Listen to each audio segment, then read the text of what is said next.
Hi everybody, it's Sally from Sally Stampers. Thank you for joining me today. Today is a project that's not particularly new. I've seen quite a few of these on Pinterest and other places. They are just simply the cute little diamond boxes, but I wanted to have a go and have a play myself. And as you can see, obviously I've had to use my favourite, the Tropical Chic. Cute little box, quite a decent size.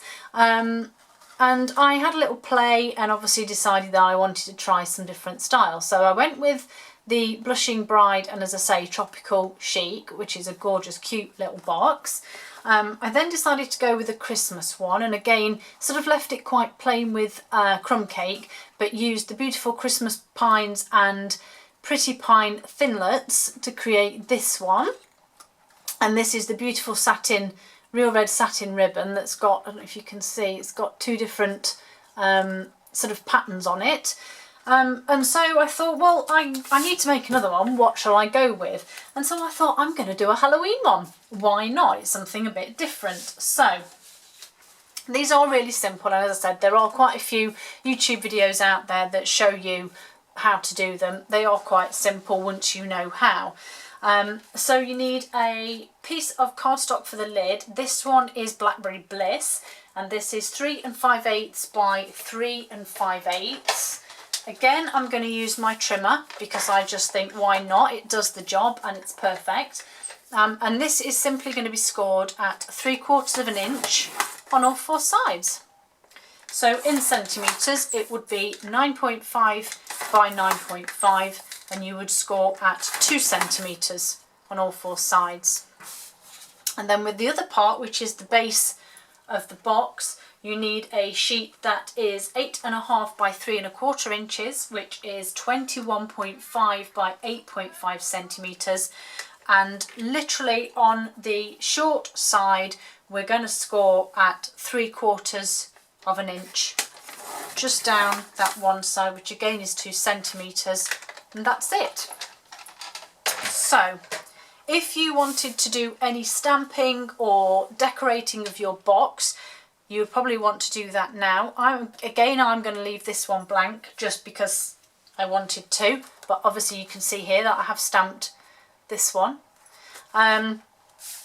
Again, doing the lid, it's the very basic box type lid making that we just score those four sides on.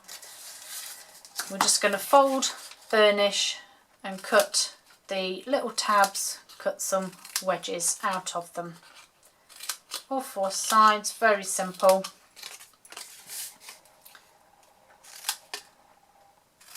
And I did toy with the idea of what colour to do this one. I did try pumpkin pie because obviously we go with yellows, oranges, purples and blacks really for Halloween. But I thought, you know, I haven't used Blackberry Bliss nearly enough, so I'm going to use it today. So I've done all of that bit. I'm just going to add some tear and tape just to my little tabs here.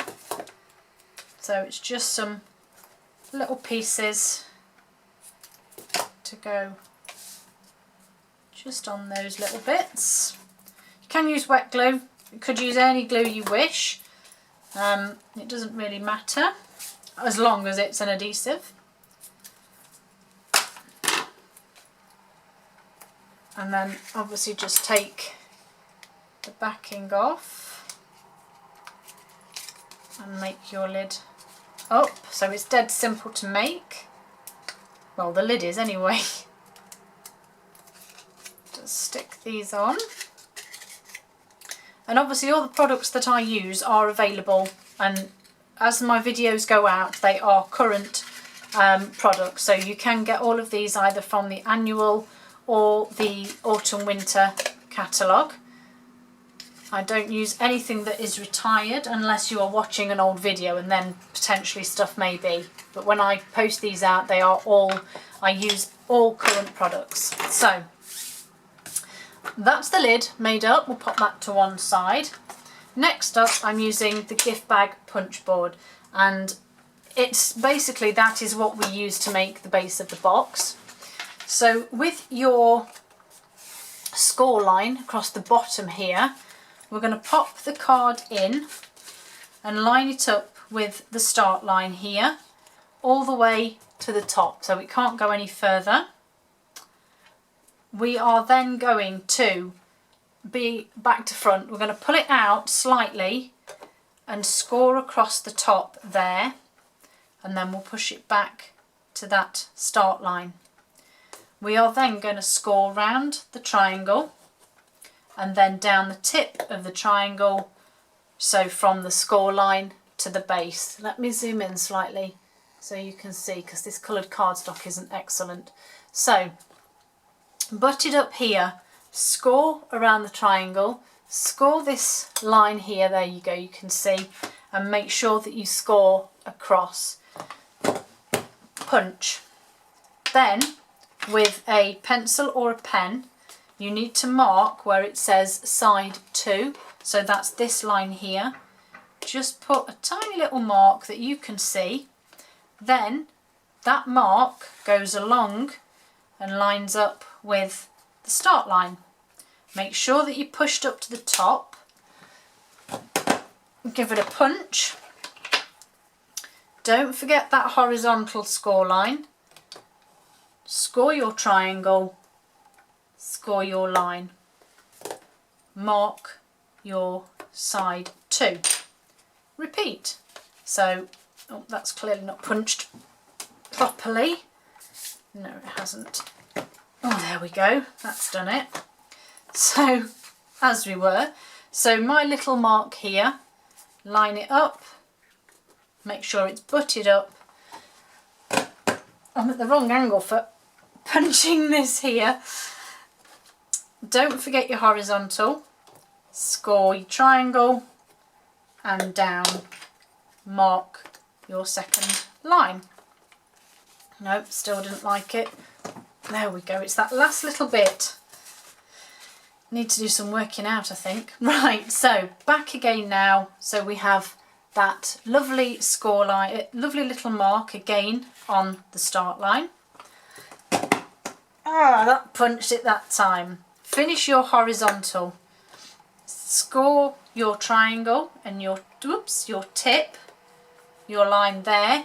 Now before we move this, we are actually also going to score that second line. So we're not marking it this time, we're scoring it. Move it along onto the start line and then, oh, one final punch, goodness me. And that's that done with. So next up, oh goodness, if it's not the dogs, it's now the cat moaning. Has anybody else got a vocal cat? I know that Sam Poodles has her cats quite often jump up and get involved in her stuff. Thankfully mine doesn't do that, he's just really vocal, so I apologise. So this is now the pretty shape that we've got. Hopefully you can see the score lines. So this little tab here we don't need. What I would suggest is cut it at quite a steep angle, because this ends up coming into here where you're going to fold and it gets it a little bit in the way. So once we've done that, we're going to score that 3/4 line that we scored. We're going to score that little tab there, and then we're going to fold all of these little flaps up, and we're going to score all of these too, all the way down. Then we are going to gently fold those top lines. Then we're going to fold our triangles. Now the best way I found of doing this was to put my finger in the back and bend over and give it a pinch, and then I went down to the next one and then the next one and the last one. Rotate and do the same going the other way. So I'm not sort of trying to fold my card one way then the next, I'm just sticking with doing one way and the other, and you can already see how that lovely faceted bit is taking shape. So simple now, we're just going to adhere it. So again, back in with my fuse on that tab, And then for ease, before I adhere this, this is how your box will close. And then you need to tuck, if I can do it, it's because these are in the way.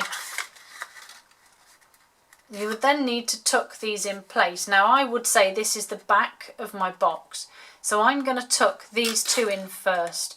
And if that's the case, I need to put some tear and tape on that one. And I know from the previous boxes that I've made that I also need to put some on this one.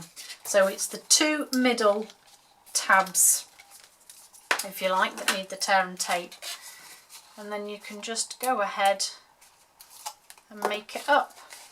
So this one, you need to sort of have a bit of a fingers and thumbs moment. Line this up as best you can, freehand, and then stick that down. And again, I don't know if you can see well enough inside, probably not because of the shadow, but there's a, where the tab was cut there, cut away. I'm hoping you can see. I can't see if you can see because I've got the reflection, but it does clear this fold line, which is what we wanted. And then where's my back again? So that's the back. So these two I want to fold in first. It doesn't really matter which way you fold your base in. I just think it's prettier like this. And then you might want to just pop your lid on to hold your box in place, and then you simply pop that down. Hopefully it will stay in place, and then you can pop your finger just on the inside to press that tear and tape down, and then you just take off the backing for this one.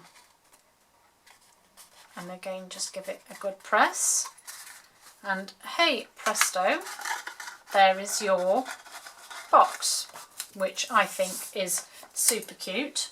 And then you just need to decorate it.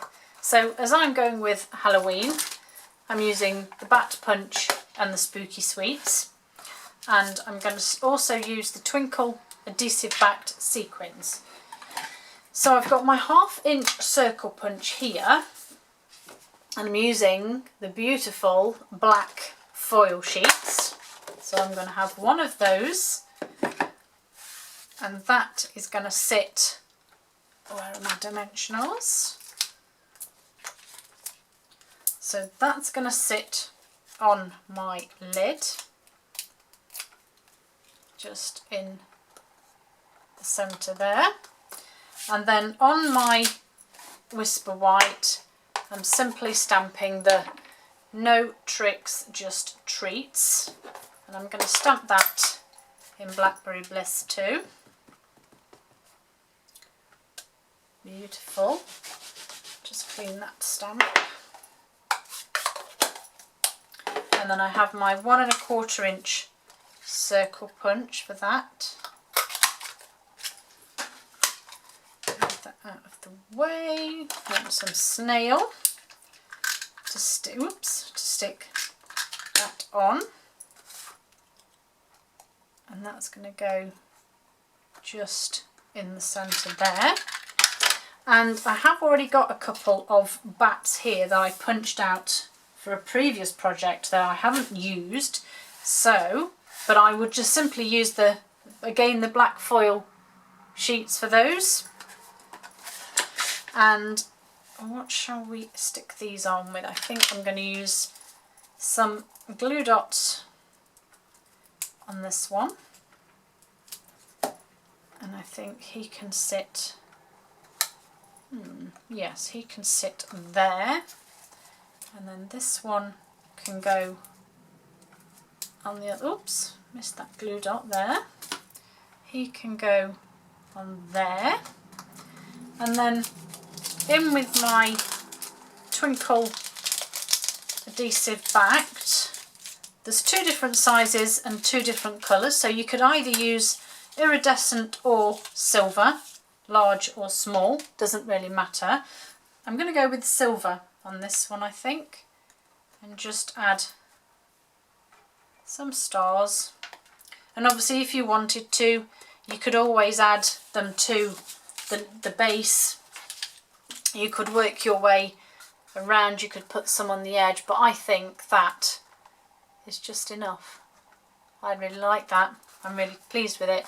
So you can choose to make these for any occasion, Christmas, Halloween, or just as a little thank you. Hope you like them. Hope it's inspired you to go and have a play and see what different celebrations you can come up with to use them for. Don't forget, all of my projects are on my blog, and all the measurements and everything that you need are also written on there. Hope you all have a great day, and I'll see you all again soon. Bye.